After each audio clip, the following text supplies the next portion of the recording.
Welcome everyone to tonight's live chat. It's go time here in Tennessee. We have black locust blooming, tulip poplar blooming. The bees are bringing in the honey, and I hope wherever you're at that your bees are buzzing along, getting either ready for the flow, or maybe you're further south and you're already a couple supers in and things are going hopefully well for you guys. So please bring your questions. We're excited to be with you tonight. As a reminder to everybody, we do live chats now the first and third Saturday at 7 p.m. Central Time. And if you are watching the recording of this one and you weren't able to see us now, save those questions and bring it next time, first and third Saturday. Hey, Jason Powell, you made it. So somebody was the squeaky wheel and got out of work, huh? You know, that overtime money, man, that's bee money. You could have got more bee stuff with that. That's what overtime money's for. Hey, Randy, good to see you, man. Good talking about wax dippers. Dwayne, hey, man. Texas, so you guys are right in the middle of your season, I'd say. Cold day here in Wisconsin. You guys sent us some cold weather down here. It was like 62 degrees, but it was sunny, thankfully, and that really made a difference, and bees were getting out a little bit. Snow this morning. Well, not quite bee flying weather. Jennifer King, over down there towards Randy McCaffrey. Bless your heart, Jennifer. I know it's a big burden to bear. Tristan Osborne, good to see you, Tristan. All right. Hello from East Central Ohio. Lots of people from all over. So I hope that you have some questions. I have some things to talk about. A lot of stuff is going on in the industry. As you've probably noticed, we've been dropping videos and we have more on the way, lots more on the way. Hey, One Shoe, thanks for coming on, and thanks also for donating last week. We really appreciate you very much, One Shoe, for making everything possible, and everybody else that also does. So thank you guys. Shane, that's a bummer, man. I hate to hear that. I remember talking to you about it last year. There is a therapy for that. I know Ian Stepler's wife went through it, and I don't know if it works for everybody. I've heard really good things about it, but I don't know how much that costs or anything like that. But it does happen. And I knew a guy who had been in bees for like 30 years, and they switched his medication on him, and they felt like that triggered it, and he got it. So you just never know when it's going to happen. So that's where it's always good to have a bee suit handy, and maybe some epinephrine. I'm not a huge EpiPen person. They really are way too expensive for what they are. But some epinephrine, if I can ever say that, is always good to have on hand, just in case someone in the family gets stung and has an allergic reaction. And then you can just, you know, get that payback to your brother that maybe he had coming from years ago. New here from Mississippi Gulf Coast. All right. Welcome, Amy. Welcome to Beekeeping. St. John, New Brunswick, Canada. Oh, big fan. Well, thank you very much. It's very nice to say, of you to say. Hello from Maine. What do you mean swarm season? We just got capped brood. Well, you're going to be there before you know it, Thomas, so you better do the prep work. Every year, we tell ourselves lies in beekeeping that we're going to be prepared for this, and we're not. We're trying to stay ahead of swarm season, and I think we've actually truly gotten out in front of it. There's still a little bit going on, and we're going to have a little bit more, but I really think we have the bulk majority of it curbed. So that's really good. I guess I should tell you, Cayman, I did name the live chat the swarming live chat. So there are people who think that you're just, and the picture is you in a tree. So, Oh, uh, okay. yeah. Well, and those who are wondering who that is, that's Chris Medeiros. He is the magician behind the curtain and also helps a lot with the North American Honeybee Expo. If you see graphics, you see a lot of the website work, Chris does the majority of that kind of stuff. So if it's really techy and Laurel didn't do it, Chris did. That's um, fair. so it's a We got, swarming chat. So we got to talk about swarming, huh? yeah, yeah. Well, we had some questions already piling in here. So I got a queue started. So do you want to kick it off or you want to start with some Yeah, stuff first? let's do it. So we are going to take questions, and then we are going to have Blake Shook come on here in just a little while, and we're going to ask him a couple questions, and then we're going to go back into uh, taking questions and also talking about things in the industry because I got a few things I want to share. But anyways, let's start with some questions first. Okay. I'm gonna send him an invite to the chat too. Just Yeah, give me please a minute. do that. Okay. All right. Jason has our first question tonight. I am having worse and worse grafting takes. I keep the cups in a baggie in the fridge. You think I need to let them start cleaning the cell before grafting? Cups are a few years old now. That would be what I would say the problem is. So, talking to some of the commercial operations that run thousands and thousands of these things, sometimes tens of thousands, they notice a difference from reusing them. Some do clean them, but even when they clean them really well, they notice usually a 1 to 2% drop every time they're used. And yeah, that's their personal opinion, but I have heard from multiple sources that the more you use those cups, the less they work good for you. I personally don't clean them. We just stick them in the recycling area with the other plastic foundation and whatnot. And I just use fresh JZBZ cups every time. And I have really good results with that. And a lot of the guys, that's what they do because it's a lot of work to clean them, one, and two, they really feel like they get better takes. So I would get some new cups, try around and see if that just fixes it right there, Jason. And let me know, please. I'd be really interested to hear what happens. All right. Next up, we have a dare here from Mr. Shane again. $50 donation if Laurel jumps on a live. Did you hear that, Laurel? We'll see about that, Shane. Um, uh, you know, She'll be. I mean, I can only do so much. I mean, bee wrangling is one thing, okay? That I can do that. All right. Next up here, we have a question from Justin. Justin, I have a new queen, and recently I noticed she has been laying more than one egg in a cell. Any thoughts?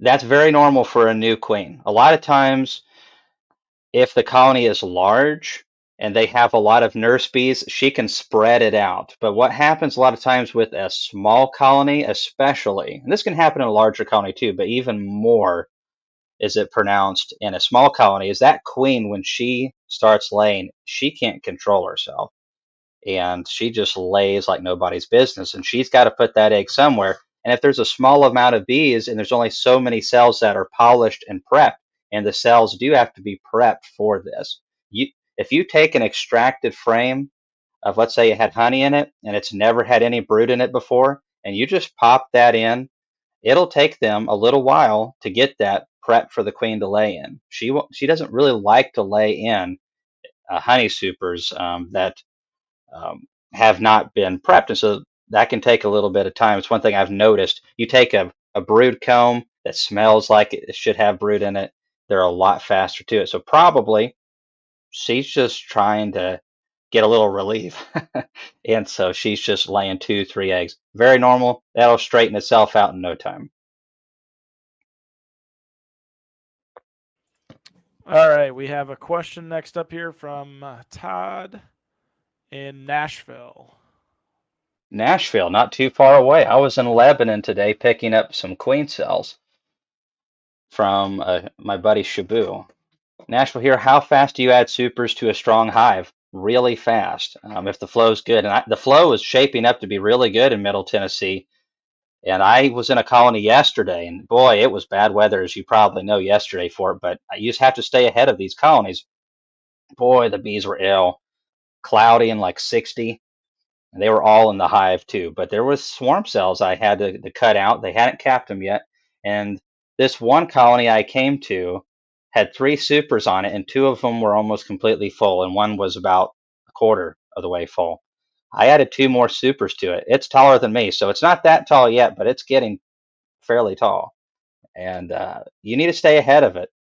If you only have foundation, Todd, then at this point, it's warm enough. Just add a little bit extra on there. If you have foundation, pull a comb of partially drawn foundation that's got some comb drawn out on it. Pull that up into there, or use a fully drawn comb that you have that's been partially filled with nectar. Pull that up into some foundations. They'll start on that foundation way faster using that bait frame. But if you have drawn combs, it's plenty warm enough. If you've got them and they're just sitting waiting to be used, throw them on. Always stay a couple supers ahead of your bees. We still got a lot of flow to go, and you just never know what can happen in the next couple weeks. Blackberry blossom is when it gets real, and it's just opening up.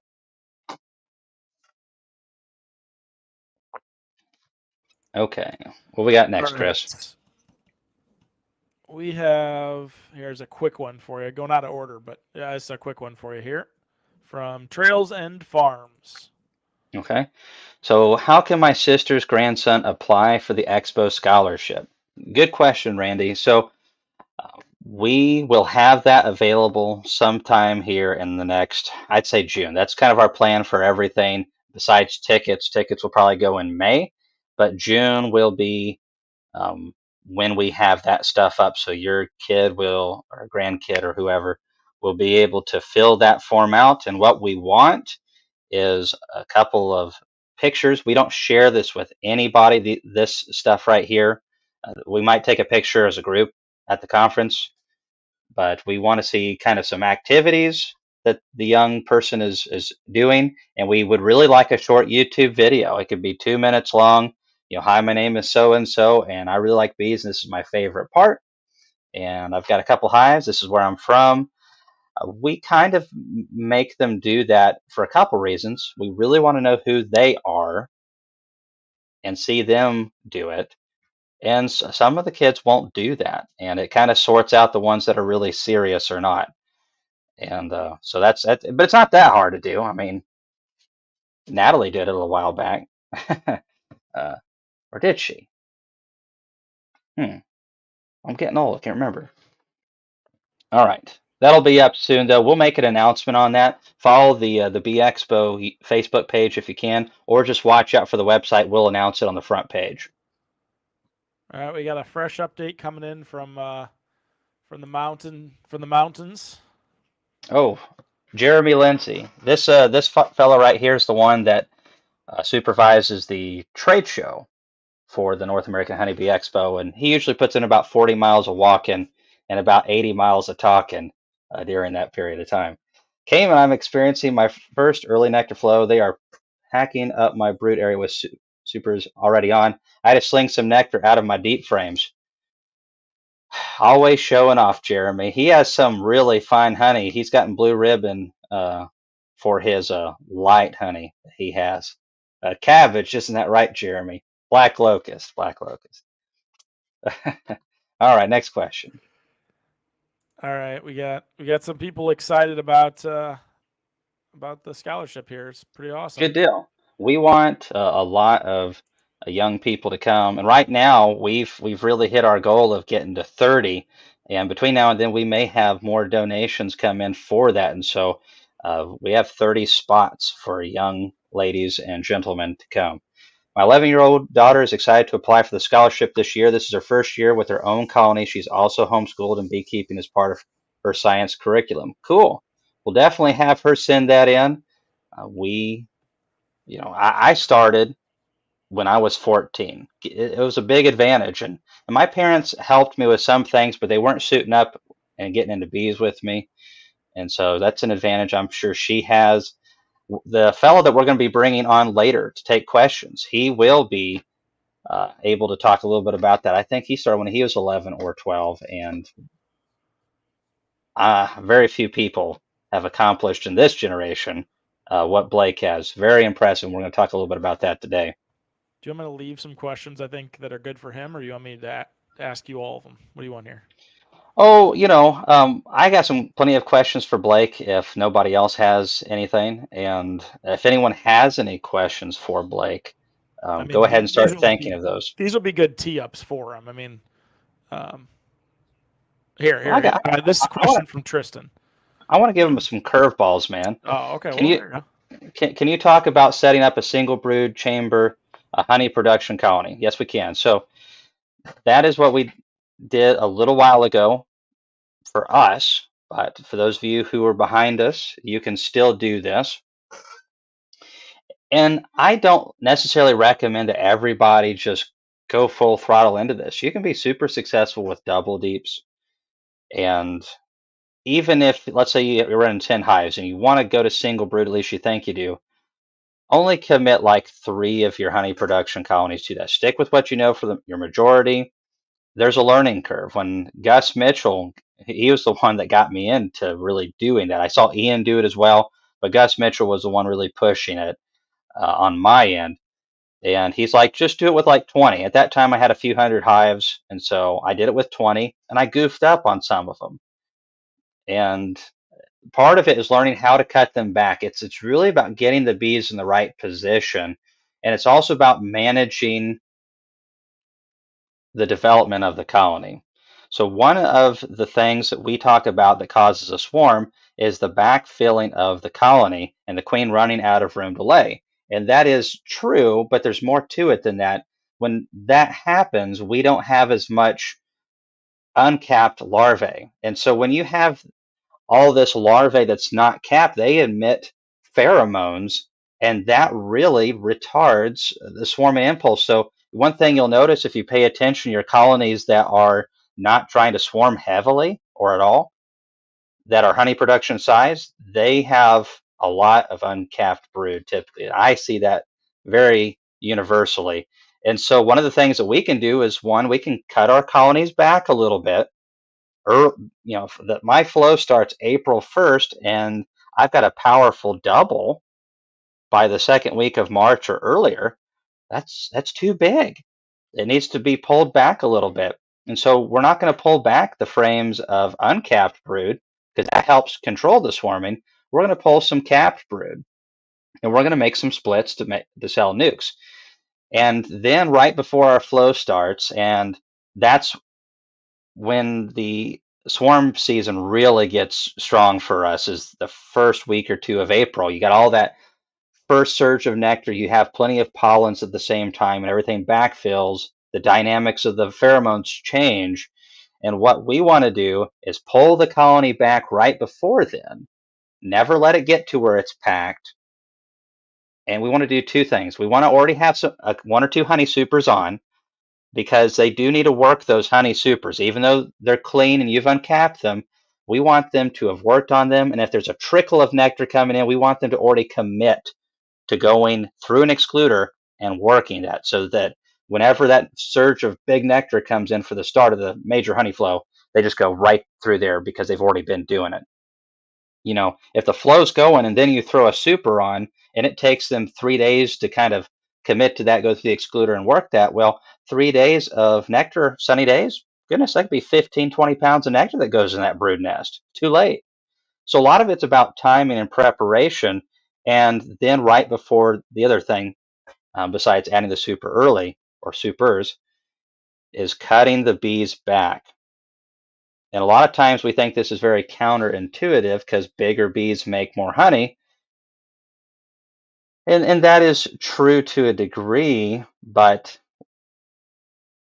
I really haven't noticed a lot. With single brood, I make more honey than I've made before prior. And that's because I don't have any of it locked up in the brood nest.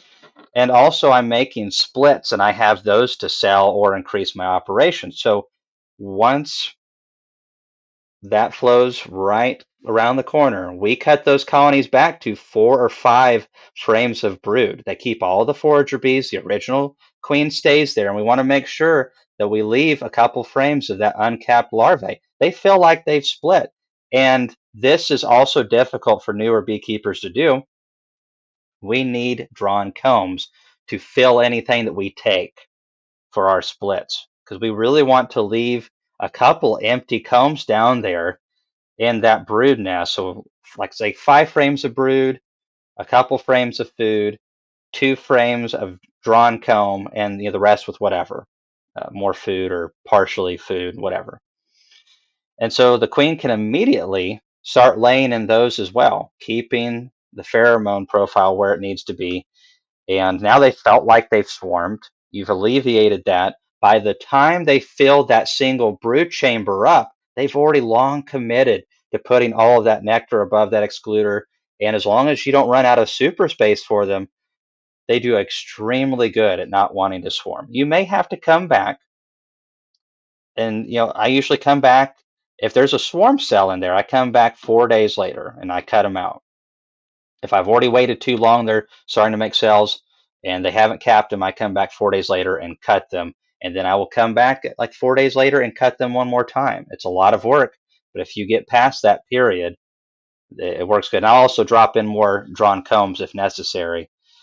But if I don't have any swarm cells when I make these up, I usually come back and check them one time a week after the fact. And as long as they're not trying to swarm then, I'll leave it. It's done for the season, for the honey flow season. As long as they don't run out of room and I keep them in super space, they do a wonderful job with it. And so that's pretty much it right there. There's a little bit more to it. I want to do some videos on it. I think I have another one in the works going for that. I got a few videos in the works. Perfect.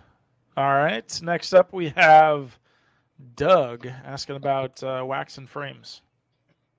Doug, great question. I actually just filmed a 23-minute video on this, but we're just going to go ahead and do some spoilers because we can, and I don't really care. So this is really important of a topic. Good wax makes a big difference. But there are variables. A single coat of wax, as long as it's uniform on that foundation, does a good job as long as you have a strong colony that's healthy and you have a good flow. If all the conditions are right, a very thin coat on plastic foundation works just fine. The problem with thin coats is sometimes the sprayers miss and they'll start drawing stuff funny. Another problem that we sometimes have is a few manufacturers have sold themselves to cheaper wax, which sometimes are diluted in China with paraffins. And so be very careful ordering stuff off of Amazon. If it says like a reputable company, like let's say, Acorn or Premier, sometimes companies will also sell stuff on Amazon too. Make sure it's a good American company if you're in the United States, because there are a lot of issues that have been going on the last several years in Europe and in the United States with these Chinese foundations being mixed with paraffins, and obviously bees don't like it. So a good coat is important. There's several good companies. I've used Man Lakes, Acorns. I've used Premiers, Pierco's, Motherlodes, you name it. The only one that I didn't like was Dadance, and it's primarily because it's in China and I don't trust stuff that comes from China. Now, maybe they coat it when it gets to the United States, but the plastic comes from there, and I imagine it's already coated before it lands. I don't know for sure. I need to make some phone calls and find out for sure, but I do know their plastic comes from China. Not a huge fan of that. Most plastic foundations are made in the USA. But don't be adding more wax if your bees are ready for it. However, if you can't feel wax on your fingernails, it could use a little bit more. I'm going to release a video very soon about this. It's all about comb drawing, things that you can do to help your bees out, how to get combs drawn better in a dearth period. And it's 23 minutes long, but I don't think we left anything out. And this is a really important topic. Hope that helped a little bit. All right. Next question up we have is from Noah in Middle Tennessee. Hey Noah, I'm in Middle Tennessee and I've already had my hive fill up a super. Any ideas as what's blooming here? Absolutely. So depending on what part of Middle Tennessee, even in my county, we have parts of the county that do have certain things and the other side does not. And it makes a big difference on the production of those hives. It's crazy. So I have yards that are 8 miles from me that usually produce a super more than I do here at the house because they have autumn olive over there and I don't have it up here on the ridge. So autumn olive is an early plant in certain areas, and also honeysuckle bush. So this is where there's been some confusion because in the past I've told people bees don't really get anything from honeysuckle, the native honeysuckle. You'll see them on it a little bit, but they don't get anything at all of significance. So I was saying that for years, and I was right. But what they were telling me was something that is honeysuckle bush. It's an invasive and almost looks the flower looks almost identical to our honeysuckle. It's just smaller and it's actually on a kind of like a privet type bush. So you could be getting some honeysuckle bush. There's some wild cherries blooming, nasty honey. The redbud honey, also not that good. Usually all that gets burned up by the bees. I'd say if you're getting supers filled up, we're talking black locust, autumn olive, or honeysuckle bush.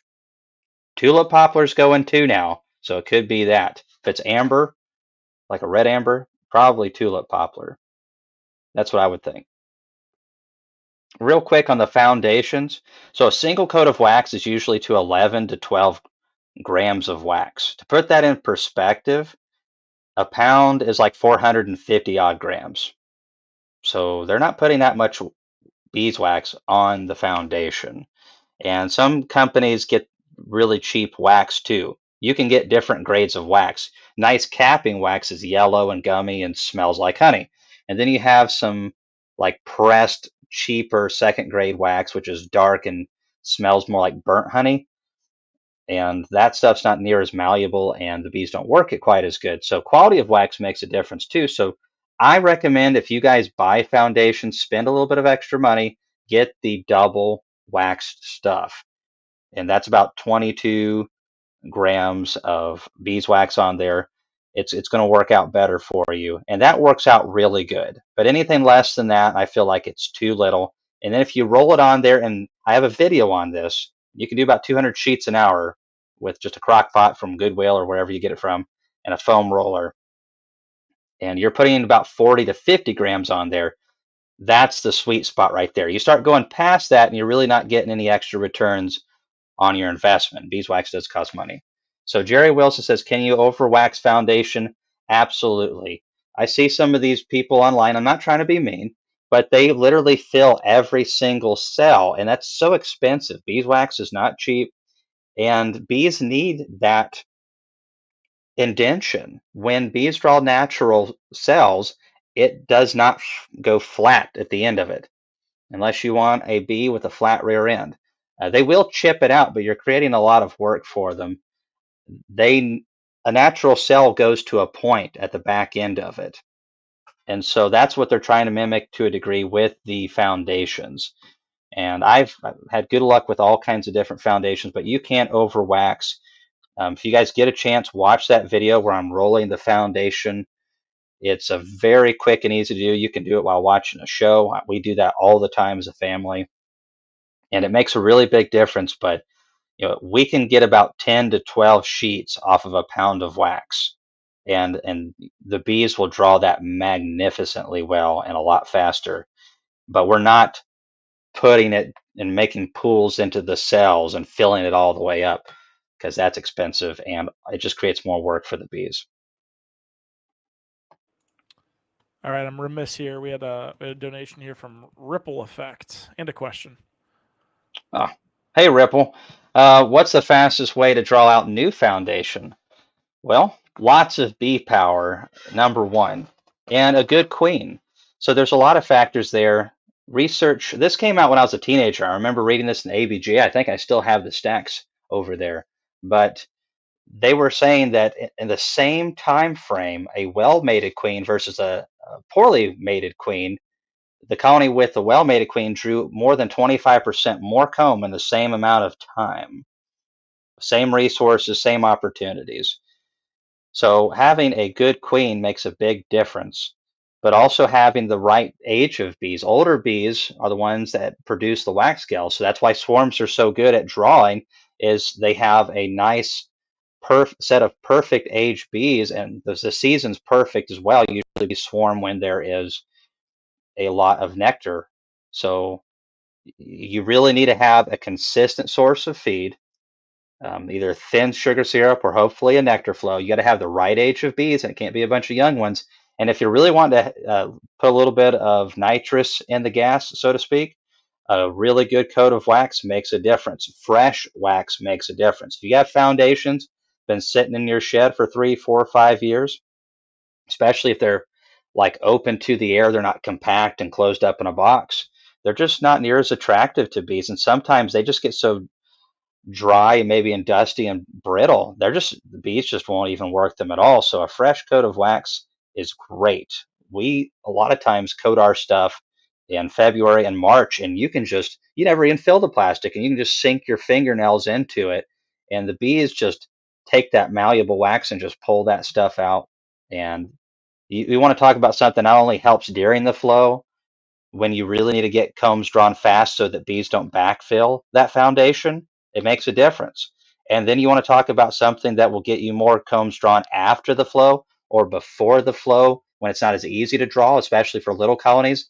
That thicker wax coat makes a difference. And if you punch the dollar amounts on it for gains, and this is like if you're selling nukes and stuff and you're making money off of bees, but if you're making money or selling combs, it is profitable to get heavier wax on there, even though wax is a little pricier. So save all your wax, melt it down, roll it on some foundations in the wintertime. All right, All so we right. have a follow-up question here from Jason on the queen cups here. Okay, follow-up question. I'll buy some new cups. Should I let the bees clean or polish them? I never have done that. I've heard about people doing that with their bees. I know several guys that make 20, 30,000 queens. They just use them right out of the bag, and you don't have to stick them in the colony and pull them out. And I have really good success, and so do they. I just don't think it's necessary. Um, I've sometimes out of 45, I'll get 44, and a lot of times I get really close to 90 something percent. And typically when I don't, it's because something else is wrong, not the cups. So I always make sure that my cups are in a bag, sealed and kept clean. I just pop them out, put them in some cell bars, and graft away. Awesome. All right. So this is a little tongue in cheek. Zach is the queen guy. I've done some videos with him in the past in Hawaii. So he produces queens. Bruce just got some queens. Bruce Genie or whatever. I never can get his last name right. Um, Roll Tide Bruce. Yeah, he got some queens from Zach. So, anyways, several years ago, Zach was visiting. I was trying out some foundationless stuff that year because I was told that you really didn't get that many more drones and it wasn't that bad. You can do it. I'll never do that again. And not unless the economy is so tore up, we're a third world country. We have to. That was a miserable experience. More than I said, several. Several to me is several hundred. It was like 1,000. It was a lot. I'm still cycling those suckers out. Say it louder. Get the double wax. I begged my newbie to get Premiere and she didn't. Guess what she was doing last week? Waxing frames after bees wouldn't draw it. And there are some foundations out there. I was into a gentleman's hive recently. I'm looking at it, and boy, I pulled it out. And I'm just like, I can't hardly see any wax on this stuff. And it was really disappointing. And that is one thing about Premiere that's real nice is that they use the A.H. Myers capping wax, which is a higher quality of US wax. And other companies may do that as well, but I just know they are. Just started to see the first hatch of the season. Rock and roll. Congratulations, Ian. I hope things are going to keep going, positive, good flows, good weather, all that stuff. We're going to have you on for a short little bit here in the future, but it hasn't been that long since I've done stuff with you, so we need a couple more months. I'm thinking just to make sure that we have a little bit of a break. Canadians kind of in smaller dosages. They're just it's kind of like Jordan Peterson. They're just so opinionated, just like Ian. I don't know how to follow that. Yeah, I don't think you can follow that. You probably shouldn't All right, follow that. we're gonna march on here. Okay, we have a question from the Morris Homestead. Okay. Hey, Cayman, when I make a heavy 5-frame nuke and I make sure they have lots of stores, should I still feed them? No, I'd be really careful with that because I don't know where you're at, but nukes go forward and backwards so quick. So I have had just this year, we're in March, we had some good weather and it got warm in late March and we had some nectar come in, red bud, and earlier April. and stuff. And I'm like, "Ooh, okay, these things have plenty of food." And then we get like 5 days of rain, and it's getting down into like 39 degrees of a night, and it's cold, and they've got to keep that brood warm, and they burn through it just like we do with our houses when it gets really cold, burn through the propane or whatever we're using. So nukes can go backwards and forwards. So if you've given them a lot of stores, just keep an eye on them. No reason to feed them. There's no advantages to feed them if they've got all the stores that they need. But just keep an eye out on them because a week can sometimes make a big difference in either direction. Let's see here. Yeah, that I goes am fast. way behind. All So I was looking at some nukes yesterday, and I'm actually got a video on this because I'd like to show people what I think a good nuke is. And I'm going to have a little rant here, a little rant in a nice way, in a friendly way. So I saw this post on Facebook, and so this person was asking, is this normal? And what happened? They ordered a nuke from somebody, and they found out like the day of or right before that these get made up. These nukes that they're getting are getting made up from a bunch of big, strong colonies, probably coming out of the almonds or something like that. And so they make this split, and then they purchase queens from, probably somewhere out of Georgia, California, one of the big queen producers, and they put that in there. And then the next day you get it. And so you don't even know if that queen's going to take with that hive. That's I mean, if you are honest with your customer beforehand and say, hey, this is what we're doing and this is what we're selling, if you're interested, buy it. That's one thing. But when I think of Nucleus Colony, that is not at all what any of us are thinking of. The reason you buy a nuke over a package is so you don't have to go through that period. Your queen's already proven. The queen should have had to not get a bunch of brood just given to her. And oh, that's a strong nuke right there. No, you should give like one frame of brood, maybe a frame and a half, some food, and a shake of bees or two to make sure there's good coverage. And then that queen that gets introduced has to build that nuke up the rest of the way. And then you have got to see her brood emerge. You've got to see her patterns. You've got to see everything that you need to see. So when you sell that to somebody, they're getting a proven queen that's established with that colony. And there's no question that she's a good queen at that point. So whenever you guys buy nukes, ask that question because apparently that's the second operation I've heard in the last 2 years that does that. And they just split a bunch of bees, drop a queen in, and oh, here it is. And hopefully that queen introduces well for you. Yep. Zach says 21 days, nuke slash queens. Absolutely. You, if queen needs 3 weeks to really even fully develop. And the nice thing about a nuke with like the type that we do, we drop a queen cell in there. That queen never sees a cage. She goes out, lays, goes out, mates, comes back and lays, and then you get it, put it in your hive. That queen may never see a cage in her entire life, and that's great. That's ideal. You can get queens in cages and have great success for sure, but it's everyone will admit that it's more ideal for a queen to never see a cage. Yeah, we know you're opinionated, Ian, and that's why everyone hates your guts. I mean, just a few guys out there in Eastern Canada who think you're in the far West. All right, what's this one from Terry Richard here? Oh, sorry, I'll get to that one next, Chris. Cayman, what if I let a queen have two brood boxes, then after the start of the flow, shake everything down but raise all brood above the queen excluder except maybe one brood frame left at the bottom and drawn comb?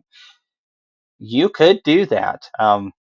The reason I don't like to do that is because I don't want to have to deal with deeps. So if you're going to leave that deep for the bees for food, that's great. Or if you're okay with picking up a deep of honey, I'm not like Ian. I don't have all those fancy equipment that, is, spoiled. Just pick all that stuff up. But giving my queen 8 empty frames at the bottom to lay, that might be a little bit too much. It'd probably be okay, but probably a little too much. So I mean, you could do that, but I don't want to have to extract from a deep box if I can help it. The Cowan line that I have to reset it. It's right now I have it set up for medium, so I just feed them, feed them, feed them, and I'll do shallows too. But if I want to do deeps, I have to adjust the bars, which you can do. But I also don't want to have to lug the honey. I basically do 90% of picking up all the honey in our operation, and therefore there are times of the year where I can't hardly sleep. My back is killing me so bad. So the mediums it is. Rod says, no one hates you, Ian. Bad Cayman. I seriously doubt that, Ian. Don't be disillusioned. Um, it's official. Ian is the foil for this stream. Yeah, yeah. Those disruptive Canadians. Getting back to that, the one I threw up. This is from Jennifer. Just again, just not to keep harping on this, but I think it's important for people to Yeah. hear what they can get if they're not careful. Well, there. I can't remember the name of it. I'm thinking it's like Wee Xiong, and I'm not. Well, I said that the other day in the video, and Laurel's like, "Hey, you got to be careful what you say." But I said, if you see like a name like that, you need to watch out. And it's not being racist, it's being honest that these Chinese brands have a very proven track record of not producing the product that you expect. And Amazon is notorious for having just a bunch of stuff that belongs in a landfill that's sold to beekeepers nonstop. And I can't tell you how many smokers and various things I've seen off of Amazon. And there's some good stuff off of Amazon, but it's kind of like YouTube. You have to kind of pick and choose, and we appreciate you picking to choose us. But there was a smoker off of Amazon I saw recently. I've never wanted to destroy something so bad I had to use it, and but you don't know, and it doesn't matter if you're an expert at lighting smokers and keeping them going. If you have a terrible smoker, it's just not going to work good for you. And so I see this struggle a lot with newer beekeepers, and they're just like, I just can't keep my smoker lit. A lot of times it's not your fault. If you had a good high quality smoker, it would work a whole lot better for you. So basically, there's nothing anywhere close to a Dadant smoker, in my opinion. I've tried about everything that's available on the market. There is some stuff that's pretty good, but the Dadant is definitely the Cadillac of smokers. All Yeah, right, watch out for the we kids. have a couple rapid fire questions for you here. All right. Keep you on a short chain. Yeah, I probably be on a chain tonight. What When does your flow start and end? So my flow typically starts the first week of April. So in a warmer year, sometimes that can literally be the last week of March. So you have to kind of watch bud development. That starts with autumn olive in my best yards.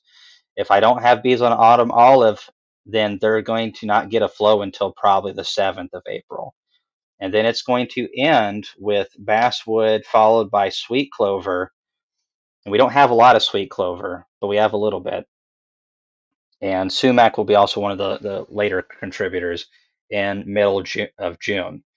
In a good year, I've seen it go to June third week before we get robbing and the flow's over with. But typically, we're talking if it's like a dry year, it could be the 7th or 10th of June, which is brutal.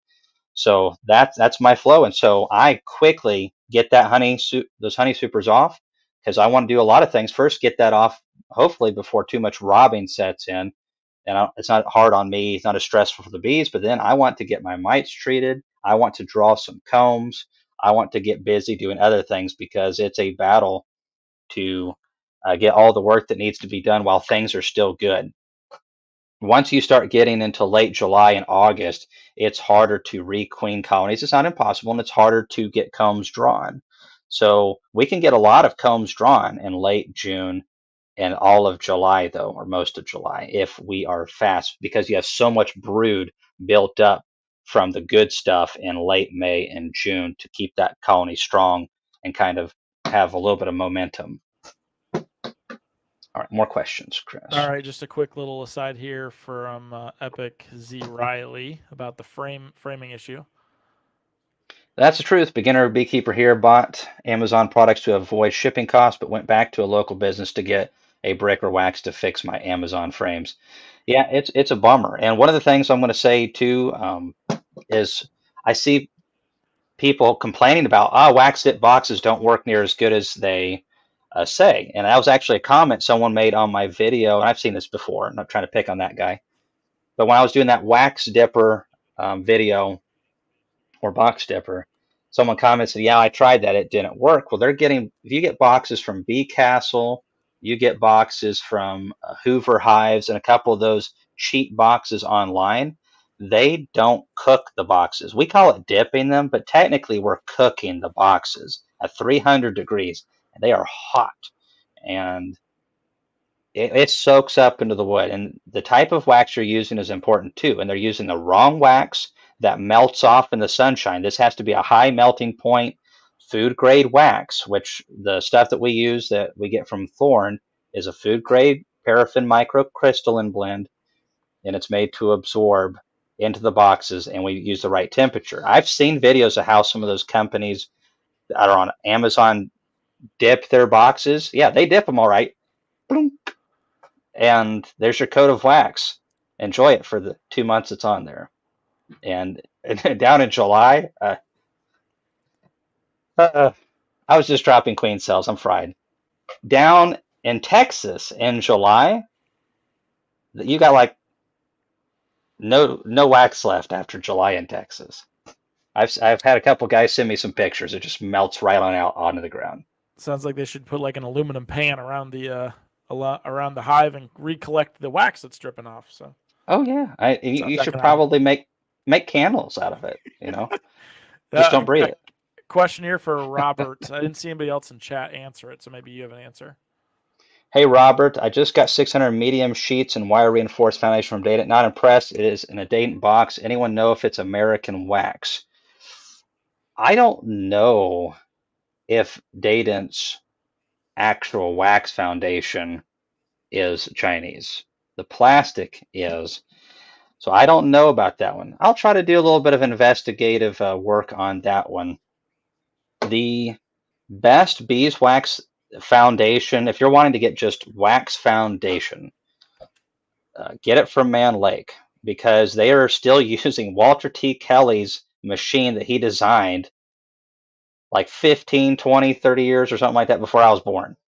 And they had their own unit. And when they bought Walter T. Kelly, they found out their new expensive unit didn't work as good as his.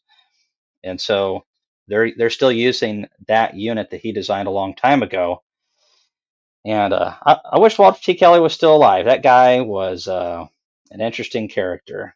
And I never got to meet him, but I know so many people who did. He was very well loved. But that wax was the wax I get from that is really good, and that is American wax. That's what I use. Pierce beekeeping equipment just hopped in, and so whenever I did the video on the comb cutter, that wax, I got the extra thin stuff for comb honey. I got that from Man Lake, and I'm actually fixing to order some more of it. All right, Stuart the beekeeper. Danit does buy USA wax. Good to hear. That is good. Why do they get their plastic from China? All right, a couple other quick ones here. Relatively speaking, you're answering them, but here they are nonetheless. Do I still have my experimental yard? Well, sort of. There's a lot of stuff that's happened on the back end the recent past and then some. And so we weren't able to do a lot of the things we wanted to do. However, I was actually talking to Laurel about that today is we want to do a recap video on what we have done, what we have learned, and share that with you guys. And then we are planning to restart that. So kind of the goal for the future of our bee operation is to shrink it back because we just can't manage a conference YouTube and speaking engagements and bees and just do all of those different things very well. And so we're probably going to cut back to 100 hives and probably dedicate 40 to 50 of those just for testing each year because that's just, we feel like that's more important for us to be able to figure things out.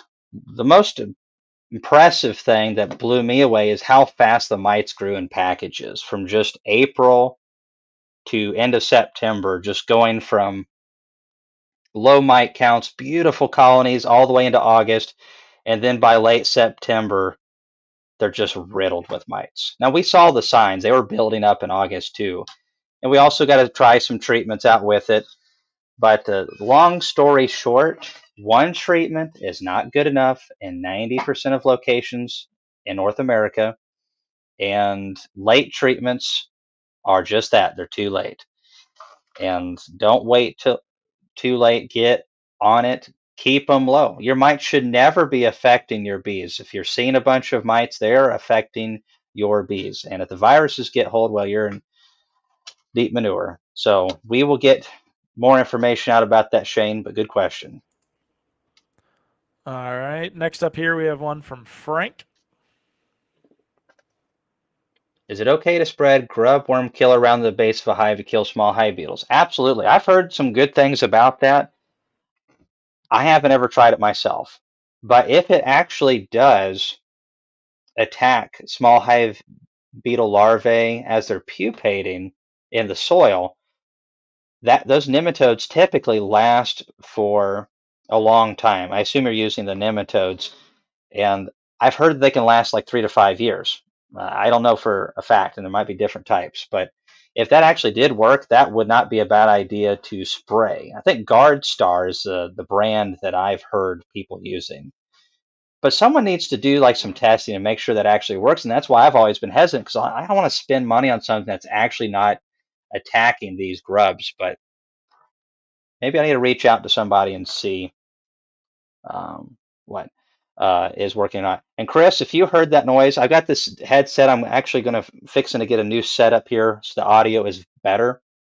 But you probably can hear the audio a little bit because it's not so condensed on just my voice. And if you just heard a squeak, I promise that was the chair. It truly was. I'll just have to take your word for that. Yes, please do, Chris. All right. I have a question here for Patrick. Cayman, is it safe to use Larabi's vaporizer on a dipped box? It burns my normal wood boxes. I use a hole in the back of the bottom board. So what you'll see, Patrick, when you do that is some of the wax will start coming out a little bit of it. But as soon as you pull it out, 90% of it sucks right back in. You just some of it just kind of heats up and comes out of it. And I haven't seen an issue using it with my boxes so far. Please give me some feedback, Patrick, when you do that. Rain, reindeer's bees, that's what they all say. Yeah, yeah, yeah. And DC's bees, I agree. Restarts can be a good thing. And oh, Laurel and I definitely feel that way about it.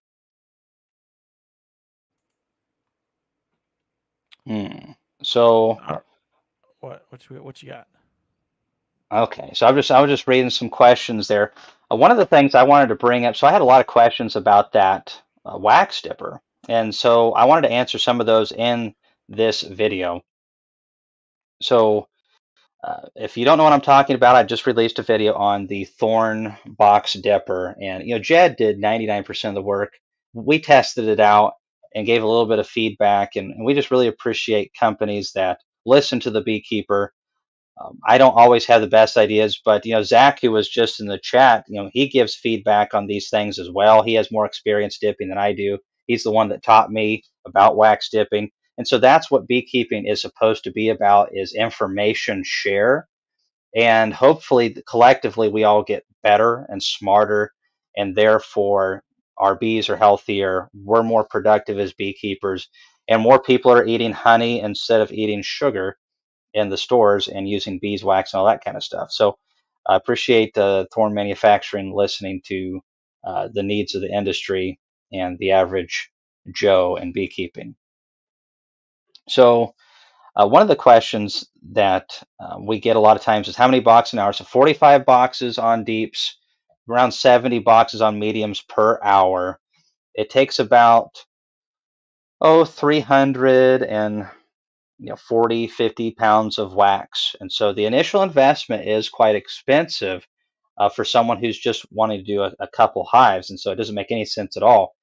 However, this is where I think bee clubs could do this.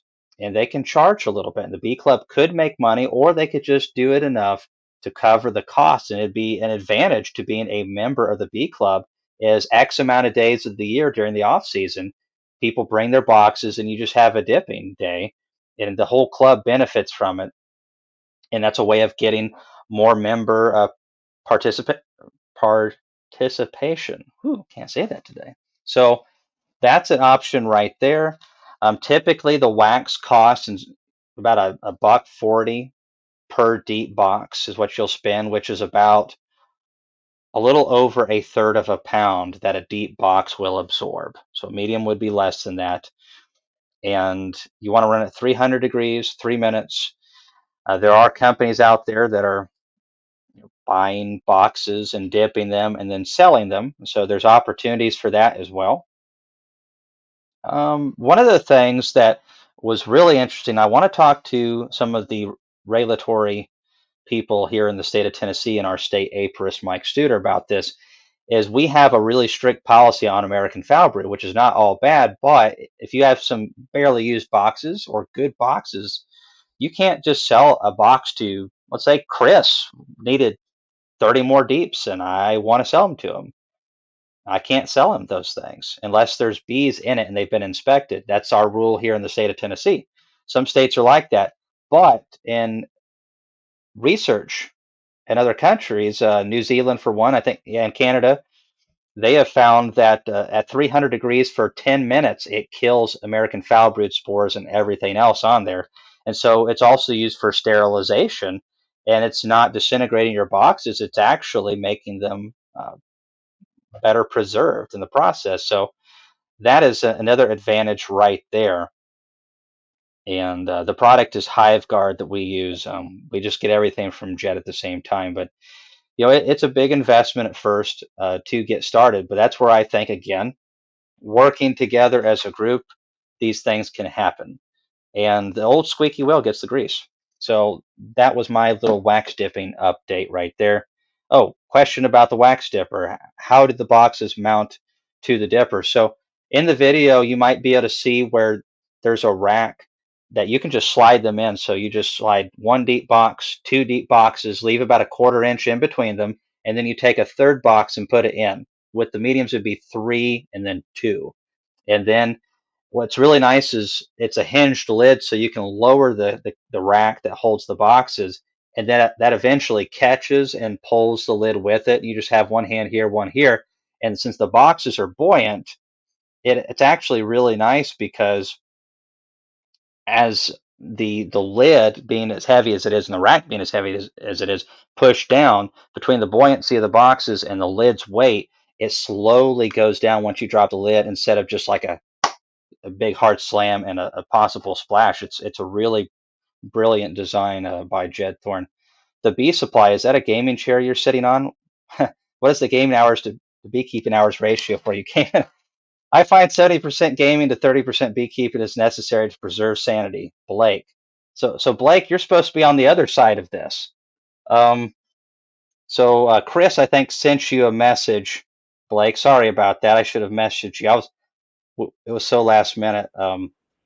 Blake, you're never gonna believe this. Cayman was talking. Cayman was Maybe talking. only continuously for the last hour. Funny, funny. You want to just send it to me, Chris, and then I'll shoot it on over to Blake. Yep. Yeah, Blake, Yeah. it's sitting in your messages on Facebook if you want, but I'm also sending it to Cayman. Oh, well, he sent it on Facebook. It might have gone to spam or something like that. Yeah, I'm sure. That's what happens with a lot of mine. So we're gonna invite Blake Shook on here in just 1 second. Got some questions for him. Bring your questions. Blake is my rival, by the way, and so uh, come on, Chris. If you're I gonna do this job, you gotta keep a straight face. Uh, I all didn't right, mute my mic fast enough. I know. It's funny. People think I'm ridiculous, and they're absolutely right. All right, there I sent it, Blake. No, I'm a big fan of what Blake's accomplished. I think he is a little bit younger than I am, about a year younger, probably about 8 inches taller. But what does that matter? And He runs the bee supply, commercial bee supply. I don't know what they're up to. I think 15,000 colonies, 20,000 colonies, Blake. We're fixing to ask him here in just a second. Hey, man, I appreciate it, Shane. Thank you very much. And I hate that you've developed an allergy. Let me know if there's anything I can do at all. And Blake, thanks for coming on. How are you doing? You staying ahead of all this crazy beekeeping season? Oh, not even close, Cayman. Not even close. Yeah, sorry about that. I checked everywhere but my Facebook messages. So should have checked there first. No, Yeah, no, sorry, Blake. Sorry about that. it's Oh, no no worries. problem. It's you know I don't listen to anything Chris says either, so don't worry about it. The so Uh, Blake, you started beekeeping what when you were 12 years old? yeah. Like it was like 5 years ago. Yeah. Yeah, 5 years ago. So what are you like 34 now, 33, something like that? No, unfortunately, I'm all the way up to 34. Yeah, Yeah, yeah, 34. Well, yeah. so in beekeeping, you're considered quite a young guy, but how many hives are you guys running? I know you've got a big crew and team. There's more to it, but what are you guys running right now? I mean, this time of year, you were at our peak, and so we're going to peak at about 40,000 this year. So now it'll go down from there a lot as we have losses and take losses through the winter, et cetera. But that's our peak right now. Cool. You guys do a lot. You have, and for anyone who's watching, Blake has a YouTube and also has a newsletter, and that newsletter is free or something like that. Yeah. We have a free monthly webinar the first Thursday night of every month, and then a free magazine that comes out every month as well. Hmm. Yeah, Yeah, I, I'm a, I really think you guys, if you're interested in really, getting more bee information, it'd be a great place to start. I've worked with Blake a number of times on different things, and uh, Blake, you guys keep it real, and we appreciate that very much. back at you. We want to see people pushing forward. It's not that we're trying to get everybody into running a crazy business like you're crazy enough to do, Mhm.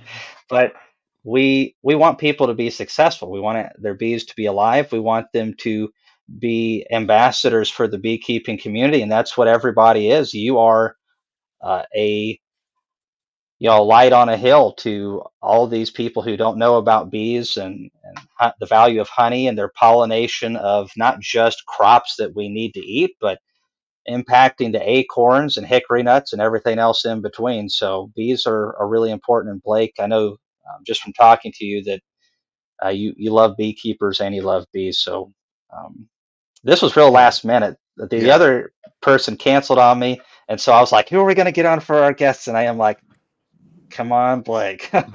Well, no, man, I appreciate the invite. Thank you for the kind words, and I so appreciate what you're doing for the industry. And no, it's actually perfect because I was, well, I want to explain just how much I appreciate you, Cameron, because so we developed this new hot honey. So we pack and sell a lot of honey, and we've been experimenting for like 6 months. I'll send you and Chris a jar, but we've been playing with a hot honey recipe, and everybody has a hot honey now. It's like one of the most Mhm. popular trending food products.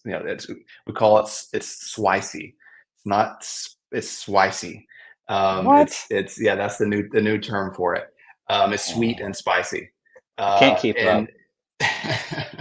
so we've been playing with this. We've been buying all our competitors' hot honeys, and tasting them. And so we came up with a recipe we really love. It's like smoky and spicy, and it's got a great Hmm. flavor to it. And I have a rack of ribs in the oven that finished 10 minutes ago that has this spicy hot honey all over it. And it's just sitting in there with two unattended kids, a 9 and a 5-year-old. So I don't know if there'll be any left or not by the time we Yeah. wrap up, but hopefully there will be. But Well, yeah. my heart breaketh for you after hearing about ribs and Yeah. what is it, Swicy? Spicy. Yeah, it's Oh. sweet and spicy combined. Yeah, it's the new like flavor of the year. Mhm. Spicy is all the rage right now. So I have to like occasionally, uh, whenever I like do these conferences and whatever, I'll be seeing Natalie at one she's speaking at and I'm speaking at too in June. And I have to like have Natalie talk to me about what's new and hip because I'm so out of touch with all this stuff. So Me too. she Me too. usually she gets me up to speed. So you guys, Mhm. do you guys pack honey too? Do you guys do that? Yeah. We pack a few pounds a year. Yeah. So like Bob, you guys pack. You do the almonds. You guys sell bees. You produce information. You have what, 4 stores? You have three. Hmm. And then the commercial bee supply, I got your feed pump rig um, at the conference before this last one, and man, I love that. It is such a fun tool to use.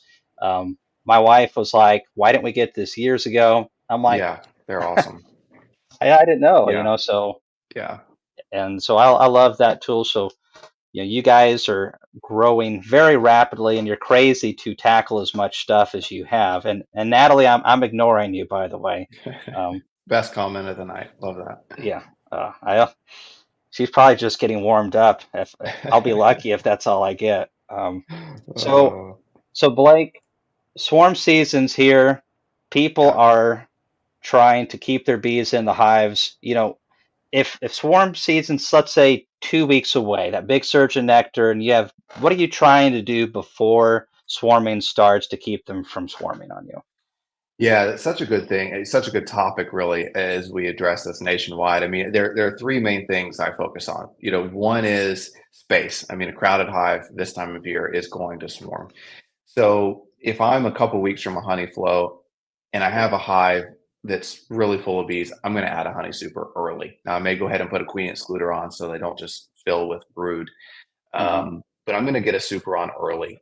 For me, the general rule of thumb is if my top box is 80% full, I'm in major in the danger zone for a swarm. So Hmm. 80% full is kind of my cutoff. If it's more than that or 80%, I've got to get space on that hive. So this time of year, yeah, when I'm 2 weeks from the honey flow, I'm just running around putting supers on my strongest hives to try to cut down on swarming. If I do find swarm cells in a hive, I pretty much give up on trying to prevent it from swarming. Once that hive has started producing those swarm cells, it's so hard to get them to stop from Hmm. swarming. And so I make a split at that point. I say, okay, you know what? The only way I've found to really shut down that swarming impulse is to go ahead and split that hive, get some of those swarm cells in every split, and now Hmm. I've already, let them raise that swarm cell. She'll hatch out, mate. I've got another hive, but it'll pretty much kill that swarming impulse to split the hive. The Hmm. third thing that I do occasionally, and I found this can be cumbersome, but it's quite effective, is if they haven't started raising those swarm cells yet, I can put a shallow or a medium box below my brood boxes, so between the bottom board and my bottom brood box. And I noticed that that really goes a long way in shutting down the swarming impulse, even more than putting a box on top. There's something about having that dead space, that empty space below the hive that seems to really shut down the swarm impulse faster than just putting a box on top. I've certainly seen hives that still swarm even after I put a box on top, Hmm. or go ahead and start raising swarm cells even if there's a box on top. So those are kind of the three tools in my toolbox for swarm prevention. So this colony that you've come to today, let's say we're going through some hives and it's got 14 queen cells in various stages of development. You know, 9 of them are capped or whatever. And it's just a powerful double. It's just packed full of bees. You were a bad beekeeper. You didn't get to when you're supposed to, Blake, Happens again. all the time. Yeah, it does. I've set 6 swarms off that I know of, and that's what I know of. So, but now you're going to split this. You decided these are capped. We're going to split this. Does it matter if the queen's in there or not? Same protocols. And if, how much would you split this down? How much would you break this up? Yeah, that kind of goes back to my goals. If I'm like all about a honey crop, if I want to make a honey crop that so bad, that's my main objective. Then I'm going to make fewer splits. I might break it down into 3 splits. Each with 4 or 5 frames of brood, in hopes that I might still make a bit of a honey crop with that hive. if I don't really care about splits, if I'm just trying to grow my number or honey Hmm. production, if I'm just trying to grow my numbers, yeah, I may do 2 frames of brood, and a queen cell in each split, and turn that thing into 5, 6, 7 hives. Uh, if the queen is present, I usually take that opportunity to go ahead and kill her and requeen the hive, assuming she's a year-old queen. If she's a Hmm. new queen, then yeah, I'll try to save her, wipe out the cells in one of those splits, and leave her present. Um, yeah, so I guess it just depends on my goals, Hmm. how far and I split that hive down.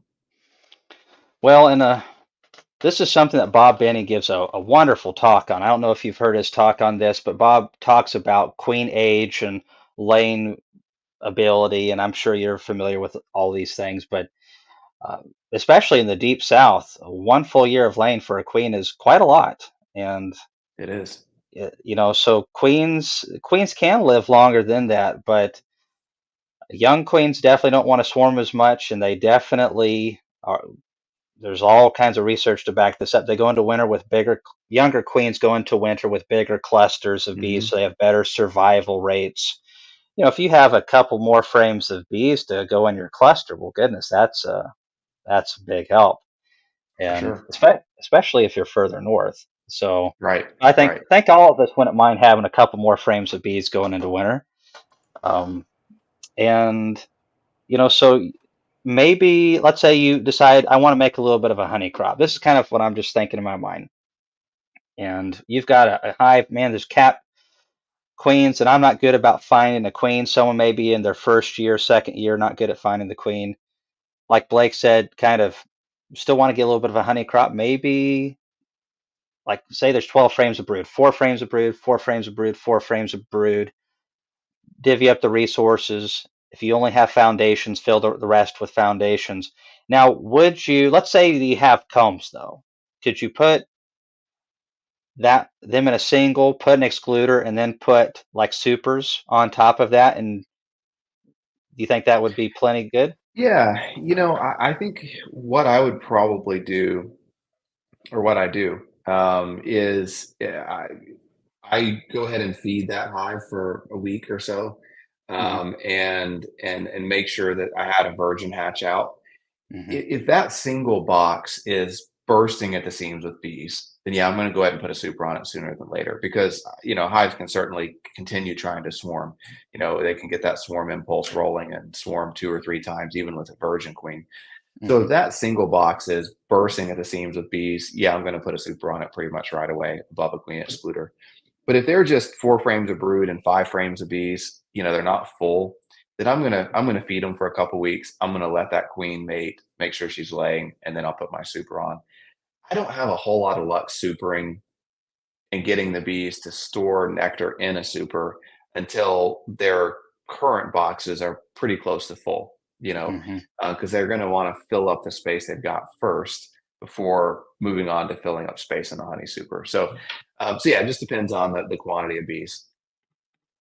Awesome. So what what's something, this is going to be like a curveball. What's something you're excited about in beekeeping right now? Is it a new tool? It doesn't have to be for hobbyists, but just what's going Yeah. on in the bee industry in any way, shape, or form that you're excited about, or maybe something that you're concerned about.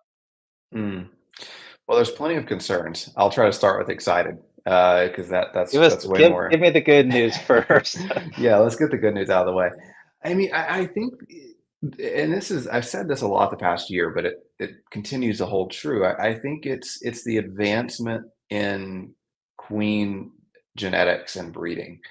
I've never been more optimistic about getting to a place where we might actually be able to not treat for varroa mites much. I think it'll be a minute before we get to where we don't treat at all. But I Hmm. think we're getting really close to, hey, I might be able to get away with just 1 treatment a year or 2 treatments a year, as opposed to Ooh, 6 treatments a year. And I think we're getting there. And that's pretty revolutionary. I'm pretty excited about that. yeah. Um, and I think it'll change the industry once that happens. So I'm pretty excited about that one. Uh, you I'm right know, there with you, man. Blake, I'm going to yeah, give you a great marketing tip.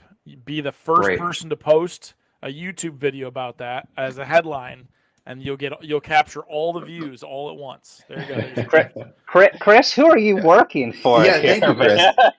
I've been trying to hire Chris away for 2 years and no luck yet. Yeah. Thank you for that. That's great. Yeah. No, I haven't really. But Double agent, man. yeah, no, that's great. So I'm excited about that. I'm trying to think of any other things I'm excited about. That's probably the biggest. There's a few new mite treatments coming down the pipe. Yeah. Yeah, I'll respond to Kathy in a minute. There's a few new mite treatments coming down the pipeline that I am excited about. They're not out on the market yet. They're still in the research phase, but are showing a lot of promise that are not chemical based, that are more biologics based, that I think could be a bit of a game changer. So I'm excited about those. Can't talk much about them because I don't think I'm supposed to. Those are exciting. Some of the negatives, I think as I look at it at an industry level, commercially there's a lot of problems, and almond pollination prices are dropping fast. Honey prices are not good. There's a lot of unease in the industry right now. I would say that the commercial industry is just very uneasy right now. Yeah. We can see the storm in the horizon, and we're just not sure how bad it's going to be yet. On a small scale, I think that there's no new major pests or diseases that we're all worried about the Tropicalaps mite, but it's not here yet. So let's not panic before it gets here. But I am concerned about that. I think that hobby beekeeping continues to grow and thrive. I do think we're kind of reaching a plateau in hobby beekeeping. I think that I think it was dropping slightly, but then COVID hit and COVID exploded the interest in beekeeping again. And now I think we're kind of falling off a cliff a bit from that, as everyone wants to go on vacations instead of mess with their backyards. And so I think we're seeing, and it's not bad. I think we're seeing a plateauing, but a maturing of the hobby beekeeping industry is what I would call it. It's big enough now that it's its own thing. It's its own industry. It's its own movement. And it's not a bad place. I think it's here to stay. Like backyard gardening and chicken farming and beekeeping has kind of earned its ranks, its place in the ranks of those kind of staple backyard endeavors, and it's here to stay. And so I think it's mature. Way more information you were asking for, but yeah. I'm like the worst. There's no way I could ever say something like, "Man, this person's talked way too much." I mean, it's like hypocrisy at the extreme. So, got a couple questions from you. One is from, let's see, Do you want me Carolyn Sneak. Yeah. Okay, I got a couple. That wasn't for him, but that's fine. Well, Blake can take it. He probably knows about bucket feeding, don't you, Blake? I tried it a few times. I don't know the answer to Carolyn's question though. Chris, I told you we should have got somebody else. You gotta. I need these questions 24 hours in advance. Otherwise, I just can't handle them. I gotta be able to research. I got a real easy one for him here. A nice softball. Yeah, I need an easy one. Okay, perfect. Here's oh yeah, thanks for that, John. Yeah, so we breed a bee we call it a golden Cordovan. We kind of branded it as our own, but it's a super gentle bee. It's from the Cordovan family, which is one of the gentlest breeds on the market. And so it's one of the perils of selling and raising queens early. I think it was our like late March. It was our first delivery of queens of the season, and we just had a massive cold front come through for Texas, and a lot of our little mating nooks were really small that time of year, and the cold front just like killed hundreds of mating nooks in one cold snap, which is always a threat when you're raising queens to sell in late March. That first round is just so precarious because those weather fluctuations can just kill mating nooks in a heartbeat. So we ended up losing, I don't think it was quite 1,000, but hundreds and hundreds of mating nooks to that last cold snap. And we had to delay orders by 10 days or so. Or ended up being like a week, but yeah, it sucked. Yeah, I'm sure that was fun. No, yeah, it's always an exciting day when, yeah, that happens. But it's too sadly common that time of year. Yeah. Well, Kevin buys from you, it looks like, and I know All there's a right, lot of Kevin. people that buy stuff. Someone had a comment about you giving a great talk at the Bee Expo. We appreciate you being one of our Oh, speakers, and it was such a blast. Yeah, thank you. It was amazing. yeah. Well, Dave, thank. yeah, thanks, Dave. Yeah, I don't know that I'll be invited back, but it was a blast. Blake, I do have to say some inside baseball talk. I will say that you probably, maybe second to only Cayman, were the most asked about person of people I'd run into. They're like, "Hey, did you see Blake? He was just talking here, and then they just disappeared." Or, "Hey," and I was like, "Hey, just go to his booth. He's going to be on stage multiple times." And I'll give kudos to that too. That was very well liked. People are That's talking about so. it. So, I hope they were asking in a positive way. Like, did you see Blake? Oh well, my they goodness, you didn't should have say seen that that. he Well, owed That them was money. highly So, problematic. yeah. well, Uh, Blake's a busy guy.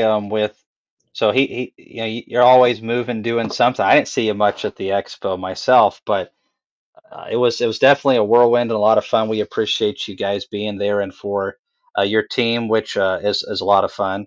Uh, Jeremy, you were busy running the darn trade show. Shut up. We know what you were doing. You know what you were doing.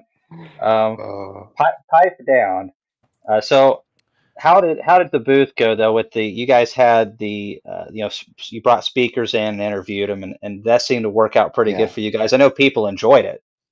Yeah, it was fun. We were just trying to think through, hey, how can we be different? And so we came up with the idea of, yeah, having kind of these mini sessions at our booth, and it was great. I mean, it seemed to be well received. It gave a lot of one-on-one personal time with folks. So it was a lot of fun. I don't know what we'll do. I mean, we'll definitely be there again this year. This next next year. Yes, 2025. Yeah, yeah. We'll definitely 20. be there, and I'm sure we'll have a bigger booth, and we want to kind of lean in. We learned a lot, and so we'll apply those learnings to 2025, and we'll be there bigger and better than ever. Well, thank you. We appreciate you guys putting a lot of work into it. It really shows, and we're putting a lot of work into it too. We've already started. And yes, Dave Lapp, I actually was at the expo. One of the advantages of being short and fast is that I'm hard to catch and hard to spot. Kind of like one of those little queens that's kind of black and hard to that Mm. blends in with everything. That's me in the B Expo. But Laurel kept me busy. She's just like has me calling me on the phone, calling me on the walkie-talkie, came and do this, came and do that, and I can't hardly say yes, dear, fast enough. Um, so all jokes aside, there's a couple questions for Yeah, do Blake. you want me to check them out here? I got a couple. Yeah, let's take them. Okay, cool. Here's one from our wannabe Canadian United Oh States yeah. members. Love it. Yeah, the tool I use to track the progression of spring. Yeah, I love that tool. It's you have to Google the National Phenology something. If you just Google National Phenology spring progress, um, and it daily updates, and it shows you the progression of spring. It'll do a bloom progression and a leaf progression, and it'll show you how late or early it is compared to historical years. And so, thank you, Cayman. There it is. So you can You're select welcome. that, and that was amazing. And you can track the progress Good of job, spring in your Chris. area. Good job, Uh, Chris. Way to go, Um, Chris. I'm laughing. I'm laughing real hard over here. He thanked you for that. It was good. I actually was typing it up. For once, I was going to get something. You beat me to it. I don't. I just chicken peck. I can't type. So, Blake, what's your method to track your queen's ages? Tag on the box, marked queen, or what? Yeah, You guys do anything? yeah. So I don't bother marking queens just because it's a lot of work. And so for us, it's either, I mean, at our scale, it's just everything gets requeened every spring. So when we make splits, everything gets a queen cell in it.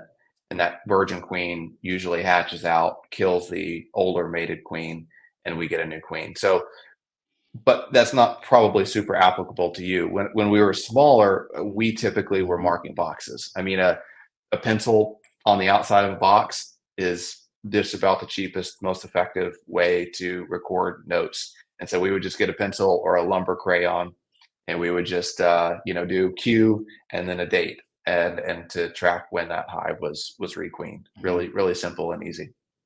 So there's a lot of people in the crowd that they're like, "Ooh, I would never kill my queen or anything like that. That's not what I got into bees for." And so it is as natural as anything. However, that's okay. Not everybody has to go in and kill a queen at a Yeah. certain age. No. But my recommendation, let's say you have three hives, you got to understand there are some natural orders to the world, and one of the natural orders is everything gets old and dies. And for bees, that's a very short time on this earth. And so if you Mhm. got three hives, this is what I want. I understand that you're going to lose some queens. You're going to go queenless eventually, and you're going to have some issues. So make two or three splits every year. Have some nuke boxes to the side or Yeah. whatever. Purchase a queen from Blake or somebody else, and make some splits. And those are your backups. And so if you do have one of those main colonies of yours go down, you've got this insurance colony, this extra queen ready to go, and you can just paper combine that back with the other one, and you're ready to go. Probably besides varroa mite related problems, my second reason for loss is queen related, or they're fairly close to it for me. So we raise a lot of queens throughout the year, and I was dropping queens right before I came in to do this live, and Laura's like, "Damn it, it's 28 minutes." And I'm like, "I gotta get a shower," and I've got queen cells in my hands. I got some of the Caucasian carnies from an AI guy here in Tennessee that does all that kind of stuff, and he's a real smart guy, Shabu Raj. He was at the conference too, um, but. Is there any more questions for Blake, Chris? Yeah, Blake, there's two. Ripple was kind enough to give two donations, so I'll give them to you together, but I'll share one at a time. So this is the first question here. Oh, thank you. And so you can PayPal that $2 to me, Cayman, if you'd Yeah, like by the to, or time, I take Venmo. Uh, yeah, yeah, however you'd like to do that. right on Um, the way.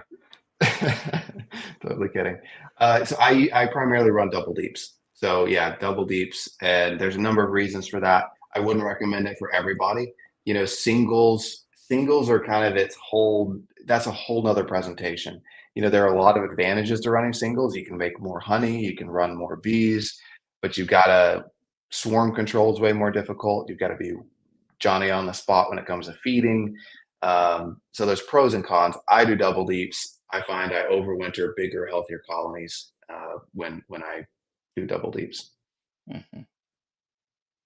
Oh, the breed of queen. So I do a Italian Carnolian hybrid. At this point, it's pretty much at one point, sometime in the long distant past, it was an Italian Carnolian hybrid. At this point, it's just a mutt. I mean, it's the best bees out of our entire operation every year. You know, the best of the best of the best. And I couldn't quite tell you what breed it is anymore. We're just selecting for characteristics and production and viability, and mite resistance is huge, and that's what we're breeding for.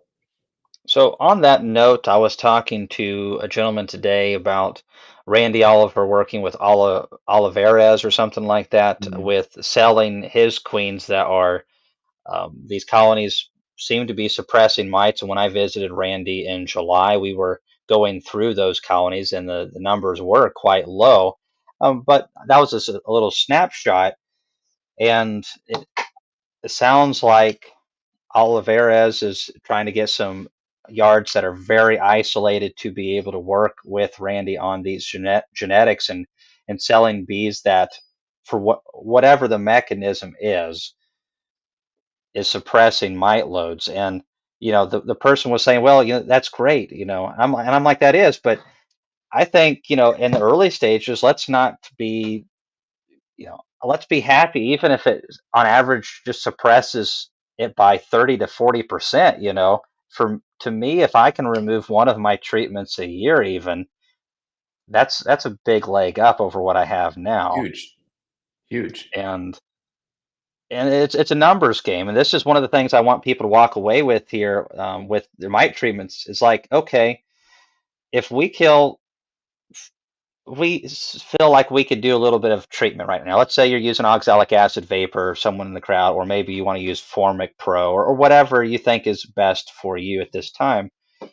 And you knock the mites back just by 50% right now in early April. Do you know how many mites that's going to kill by the time, or they'll never have been born by the time you get to late August and September? It's a lot. It's a ton of mites. And so then if you're doing a late treatment, you're not having to clean up near as much. So, guys like you, Blake, you guys are constantly doing things to keep them low throughout the year, I imagine, so they never impact your bees. Yeah, I mean, in our book, if they get above 3 mice per 100 bees, that's a major problem. And so we don't let them get above 3 mice per 100 bees. And that's easier to do now with breeding. And so, used to that took a lot of treating to keep them that level. Now we aren't treating that often, and we're still able to keep them below 3 mice per 100. But I agree, you've got to be careful.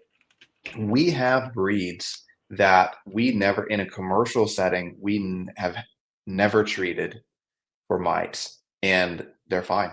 I mean, so those today exist, but we're often sacrificing other traits. The trade-off is they didn't make any honey, or they didn't build up enough to survive the winter, or they're super aggressive. And so the trick is finding that balance of that is mite resistant, but yet is a honey producer, and yet isn't overly aggressive, and yet can survive the winter. And that's more the trick. And so, yeah, the happy medium right now is that breed that is 30, 40, 50% better, but still is viable in all the other realms. And for some of the folks who are like, well, why should I give two darns about the commercial bee industry because I'm a hobby beekeeper and aren't the commercial guys the bad guys? Well, everyone is in the commercial industry besides Blake. But all jokes aside, I've spent a lot of time the last 2 years, but especially this last year with big commercial operations and getting to understand the industry because it's one of the parts I understand the least. And I'm trying to learn because I need to. And a lot of them are just like farmers. They're country boys and country girls. Most of them are really good, and there's a couple of rotten eggs in there, cantankerous old codgers. And but by and large, they're just bee farmers, and they're very connected to the hobby crowd. A lot more. The commercial guys don't want to admit that, some of them, and the hobby guys don't want to admit that. But we are very intertwined, and some people hate that. Let me tell you, if the commercial industry tanks, we are all going to feel it and feel it quite in a bad way. It's not going to be good for our prices, our availabilities. And this system was put in by our forefathers because it's a good one. You know, getting bees from the deep south can really help people up north who know how to manage that properly recover from a bad year. You know, someone in Wisconsin just has terrible overwintering. It'd take them maybe 2 years to recover on their own, whereas they can go down to some reliable guy in Florida or maybe even a crazy guy in Texas doing bees and get some early bees to be able to build them up and be able to still maintain pollination contracts and same for sideliners and guys my side that run small professional operation that it gives you options. And so in a perfect world, we all just keep all of our bees alive and everybody just has alive bees and yay. But that's not the world that we live in. It's a lot more complicated and tougher than that. And Blake, there's a lot of things that you do that a lot of these people don't know. I appreciate it very much. Blake is very involved with many organizations that deal with heavy issues as far as legislative stuff, matters that involve that impact us as smaller beekeepers and commercial beekeepers. And I think you handle it gracefully, Blake. And it's a lot of extra stress to deal with the personalities and stuff along with that. But You haven't. Maybe you're dying. Are you using just for men's? Is that the secret? Yeah, I haven't started yet, but I probably will need to soon. And one more season, and I'm gonna be there. It's a toupee. I knew it. Um, Yeah, 100%. so you know, so I told you we wouldn't be on here too long. Do we have one or two more questions for Blake before we go Yeah, and then end our evening after a yeah, little bit? we got two more questions and we'll cap it there. So first we'll do Jerry's. Cayman, Blake, go to mite treatment plan, treatment free for 8 years, losses growing more and more. All right, Blake, that one's all yours. Thanks a lot, man. Um, so to delay on that one, and I will get around to that. I just want to make a quick comment on the commercial beekeeping. And I work with hobby beekeepers as much as I do commercial beekeepers, but I will say I so appreciate both industries. And the reason that commercial beekeeping is so important is that um, that's the birthplace of a lot of innovation. There's a lot of innovation at hobby beekeeping too, but commercial beekeeping often makes it financially viable. And so, if there wasn't a commercial industry, you probably wouldn't see as much research going into these mite-resistant queens, Yeah. for example, because the hobby market isn't large enough to make it financially viable to Mm. put the money into raising these queens. And so there's a lot of that trickles down or trickles both ways that I think the industries support each other way more than most people realize. So they're both critical. Um, yeah, Jerry. I mean, a go-to mite treatment plan. I mean, treatment free is tough. It's doable. I've seen people do it. I've done it on a small scale. It's doable. Man, it is really difficult. And it sounds like your losses are growing more and more. I mean, honestly, it's hard to if you just want bulletproof. Rotate between ApiGuard and ApiVar kind of works. Do brood breaks followed by an OA vapor. That works pretty well too. Um, but those three things are pretty effective. I mean, if you do an Apivar treatment in the summer, if you do an ApiGuard treatment in the spring, an Apivar treatment in the summer, and then an OA treatment going into the winter, late fall, you should be able to knock out mites pretty effectively. Hmm. One of the gentlemen that I spoke with in Wisconsin he called it biotechnical beekeeping, and he was talking about creating brood breaks and splits and stuff to keep mite loads down. And there's stuff to that too. Big advantages are created now on a commercial level. You're Yeah. busy with moving bees to the Dakotas eventually and all these other things, but for smaller scale beekeepers, we can take the time to go. You know what? I am going to cage the queen, or I'm going to requeen, or do whatever.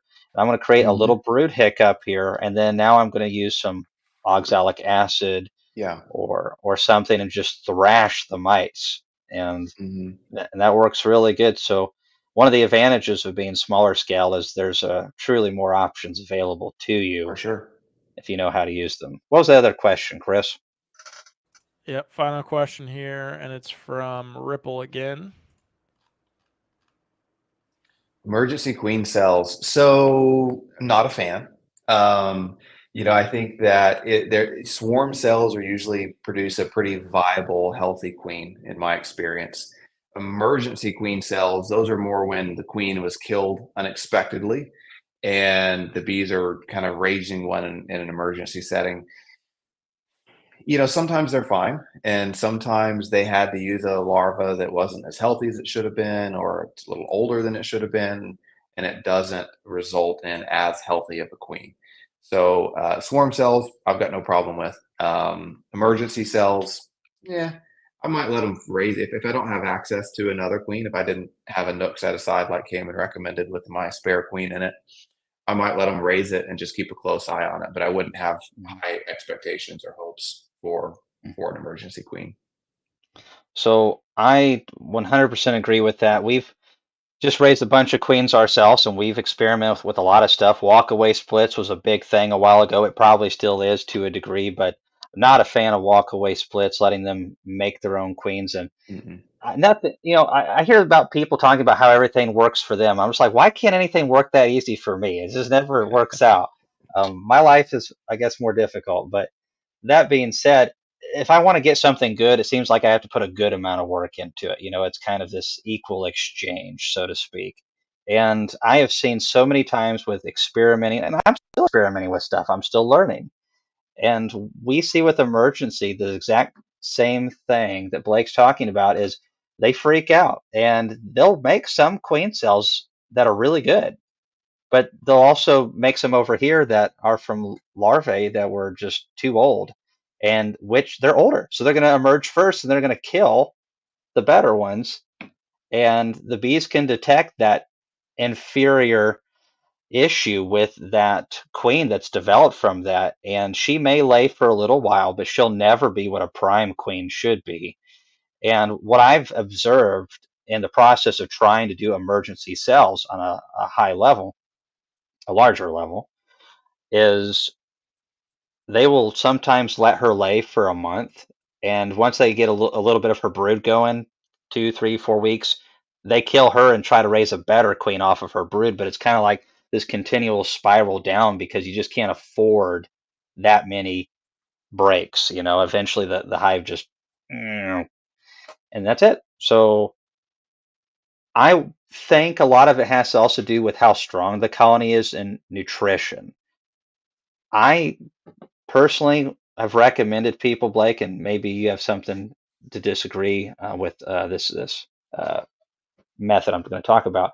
But let's say you want to do emergency. You don't want to raise queens, but you want to do it.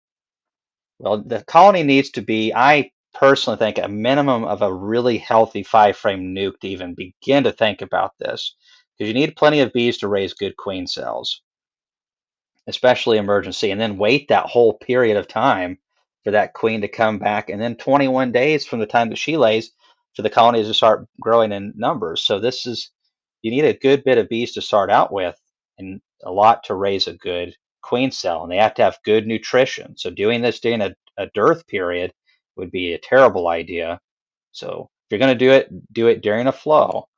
And then I would recommend, if you're going to do that emergency queen, let's identify a frame of eggs beforehand.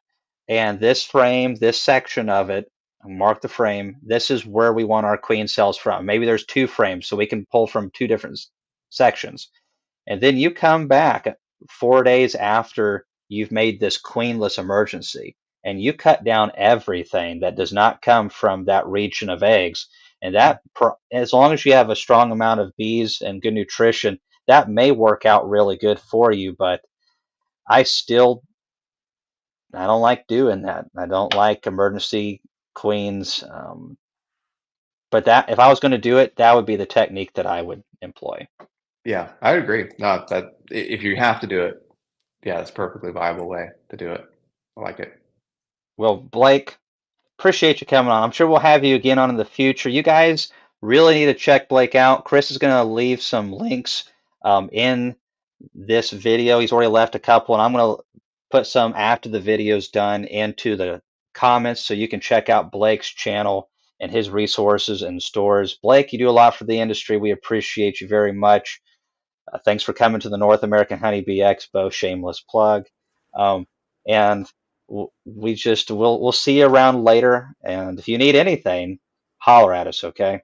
Yeah, back at you, Cayman. I appreciate the invite. It's always a blast being here. Thanks for all you do. You do a lot behind the scenes that no one knows or recognizes. So thank you for all that you do. And thank you, Chris, the voice of God in the background. So it's always great to hear your voice, even if we can't see your face. Yeah, thanks, Blake. It's been fun for sure. Yeah. Always. If Enjoy that that new hot honey or sweet sauce. And I'll send you guys some. Man. Yeah. Okay. I appreciate that. Yeah, hey, take care, Blake. Have a good night. Thanks, guys. Adios. Adios. Well, I really enjoy talking to Blake for multiple reasons. We just don't have time to get into all the detailed things that Blake is doing in the industry and people that he works with. Really appreciate that guy. He's also someone around my age, and that's kind of rare for me. So that's fun. I love beekeeping for the fact that most people are older than me. I think it's a big advantage because I learn a lot from people who have experienced a lot more than I have. But occasionally it is nice to goof off with someone my age and act immature. Did you hear what he said, Chris? The voice of God. Just because he likes me more than you doesn't mean you have to be like sour grapes over it. Sour grapes. if your voice was the actual voice of God, I would be so extremely disappointed. Just remember, he likes me more than you only because I'm much less of a threat. I'm the epitome of the guy who buys all of his stuff because I don't know as much as he does about beekeeping. So Well, I bought that like $4,000 feeder pump from, so I still buy from this guy. But you know, I call him my rival, but Blake is not concerned about me no, competing with him. That's for sure. Blake's awesome. Reindeer's bees. We need more Chris. No, it's like cowbell. We don't need more. All right, we're going to take a handful of more questions to stick on here. We're just going to go ahead and go to the 2 hour point. So that's about 14 minutes. If you have any questions at all, I know that some of you had some for Blake. Sorry we couldn't get them all in. Um, oh, Gabbard family. Hi, guys. I'm here passing the time while my wife is in labor. Bless your heart. Tell your wife that we are all wishing her well and praying for her and all that kind of stuff. Boy, my wife had Jimmy and Kathleen, and you see like the Looney Tunes where the husband's in the waiting room and just like digging a trench, pacing back and forth. That was me. The Kathleen had an emergency C-section. It was just last minute, and Kathleen's heart rate was terrible. I was just sweating bullets. You want to talk about feeling insignificant and powerless? That one freaked me out. And Jimmy, um, he did pretty good until like the week after he was born, and then he choked and didn't breathe for like 25, 30 seconds. All Truly, right, it we're was. supposed to be positive on here, giving the Gabbard Uh, family some positive vibes, not worst case scenario. All right, we're just gonna just yeah, you're right. I just had I some trauma. I hadn't even talked about that in a long time. Some trauma there. All right, trauma dumping. bees, All right, bees. We're talking bees here. bees. Here, go back to poor Carolyn here. We'll get her Oh, answered. sorry about that, Carolyn. Blake was useless. I started using the Pell feeders last season, but had a few accidents. Is there a way to secure that yellow screen plug in the cover of the Pell, avoiding accidentally flooding hives with syrup? So obviously, hole size has to be perfect. I don't know if you got the buckets probably that came with the screen. I've heard some people say that a little bit of food grade food grade grease around that can help get that suction better. I don't know if Ian Stepler's still on. He would be the go-to guy. I may message him and see if he has an opinion on that. I've never used the screen plugs before. Yeah, if only Chris's voice was like Morgan Freeman's. If it was, he would not be on here with me, that's for sure. What a voice. Hey, Um, Cayman, someone recommended after her question to look up Nature's Image Farm. They sell plugs, and they seem to get yes. a pretty good rap there. So that was a potential solution. Yeah, I have used their plugs, and so far I haven't had any leaking issues at all with any of those, and I've had those for a couple of years. So um, the only thing that I've noticed with those, and it might be the same way with your screen, is you don't get all of the syrup to drain out of the buckets, and that can cause some fermentation after it's sat for a little while. So putting something in there like some Hive Alive or some type of little bit of a preservative like that that's also good for the bees would help keep your pails fresh, and it wouldn't like re-inoculate the next batch with uh, ferment fermented syrup, and you wouldn't have to clean it out. John here says that he uses the ones Greg sells as well. So Okay, so yeah, he so the screen plugs scared him, so he didn't use them. You know, I need to use those and give them a shot. I've never used the screen ones before. I've got some. I picked some up at my expo, and I have yet to implement them, so I'm going to do that. oh, and then this is actually something that that Greg recommends as well when you buy his product. Rod's comment here about adding holes in the side. So you obviously just need to make sure you're not putting 1/4 inch holes in there. You're gonna come back to Yeah, a drowned out hive. yeah. I use a really small drill bit on mine. You can go really tiny. One thing that you'll want to have is like a little thin wire or some type of stainless steel tool, because they will, strong colonies, especially during a dearth period, which is when you typically feed, a strong colony can plug those things up in a couple weeks easily, and sometimes even quicker than that. And so it's good to have two sets of those plugs, so you can unplug them while you're watching a show or a game, and then when you go back to fill those buckets and maybe, oops, they've plugged this one up, you just swap them out and take those with you. It's really nice. Spring City says 50 millimeter plug hole size, better be screen plug 2 inch too big hole. I don't quite understand all of that, but I'm sure it's right. More right than I am about Here's it. a question for you. Hail Hives had a question for Blake, but we didn't get to it. But here's a question for you. So is that best change for productivity? Yeah, here's the original question. Okay. What's the biggest change for productivity you have made in the past year?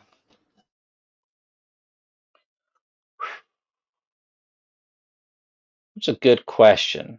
I really think keeping my honey production colonies a little bit smaller earlier on in March. Used to, I let them get so big and I deal with a lot of swarming. And single brood management is just totally different. And you can make good honey with double deeps, but for me, even with the doubles, just pulling them back and making those early splits, keeping that honey production colony size down. Don't let it peak until right when the honey flow starts, and make sure you have your supers on. So for me, just learning how to pull the bees back in March, and then using the oxalic acid vapor at the right time. I just really enjoy making splits that have almost complete brood breaks or a partial brood break or complete brood break, and using the oxalic acid vapor and just hitting them. Keeping those mites low is a thing. I mean, great queens, dead mites, good nutrition. For productivity, I mean, that's something that's kind of relatable. We did get a deboxer this year, and so I put the box on there. It shoots the frames right on out and push it. That, oh, that's a nice machine. And so, but they're like $7,000. So if you got $7,000 to spare, it's great getting those supers out. But you can make there was a guy at our conference that had cracker boards, and you can make your own or buy them where you just push your weight on it and it kind of pops them out. And that can work really good at helping you get your honey supers out. So I get my wrists get really sore these days from just using the hive tool so much. And as soon as I'm done with that, we're pulling honey frames in the extractor. So yeah, I'm 35. I feel like I'm in pretty good shape for my age, but I talked to a lot of beekeepers who did it full time, and back related issues, arm related issues. It's something definitely to consider. And bees are awesome, but it's not worth having to have surgery over, or having to deal with problems later on. So for me, investing into tools that'll help Laurel or myself not develop long-term issues is very important. Yeah, poor Gus. Okay, I think we got Yeah. time for two more questions here. Let's do the first one from Terry. If you just bought 2,000 drawn combs from a commercial beekeeper, would you use any of the dark drawn comb for honey? Not unless I know that guy really good and I trust him and he says he didn't use a bunch of fluvalinate, kumafos, and amitraz in there. Because especially the fluvalinate and the kumafos, which would be apistan and checkmite, that stuff is bad and it really sticks into the comb. Amitraz isn't so bad as it oxidizes faster, but it still does leave residues as well. And these are what they break down into is like words that are this long. And no, I wouldn't want that in my honey. So that kind of stinks to not be able to do that, but I personally would not. Okay, here, actually, I lied. We got time for three more. So you got two more here. Here's second to last one. Can you explain the use of silver bubble wrap style insulation film on the top hive used by some beekeepers? It's just a way to keep some of the heat in it and lock it in. It provides not, it doesn't provide a ton of insulation. It provides about the same amount of insulation as your lid. Your lid is rated for about R1 for a 3/4 inch board. This is rated R1 as well. So you've doubled your insulative properties of the lid. So that does help keep some of the heat in. But primarily is if your lid is not, sealed all the way around, it reseals that lid area and keeps that heat from escaping. Now, if you have a colony way down below, it's going to go up on your lid or this double bubble, as I like to call it, and it creates condensation up there. And that's because it's cold and that hot, moist, laden air from the bees goes up and gets cool really fast, shrinks, and then creates that condensation and will drip down. So, but that's the same with any of those types of colonies that are really far below. I've really considered maybe trying to condense my hives like in November when we get some really warm days, like 70 in November, 60. You just can put all the food, if they have a little brood, condense that down to just one single, put that insulative cover on there and seal it good and put that lid on. And now I don't have to worry about condensation because if it's a good, strong cluster, it's going to keep that lid and that foam insul or that film warm. And so instead of it condensing on that lid or that foil, whatever you want to call it, then you'll expect to have that condensation on the walls, which will harmlessly fall away from the cluster, and that works really good. But it's just a cheap way of sealing the colony back. In areas up in Canada, when you crack the lid, you want to be able to seal it back for darn sure. In Tennessee, it's not that big of a deal. You can totally keep colonies without anything like that at all, just a lid. Yeah, just if you don't mind, I'll just throw my 3 cents in there for the 2 years I've been using it. So Reflectix is the brand name. I bought mine at Lowe's, and it comes in like I don't remember 20, different measurements. But I found that I didn't have to cut mine widthwise, just lengthwise.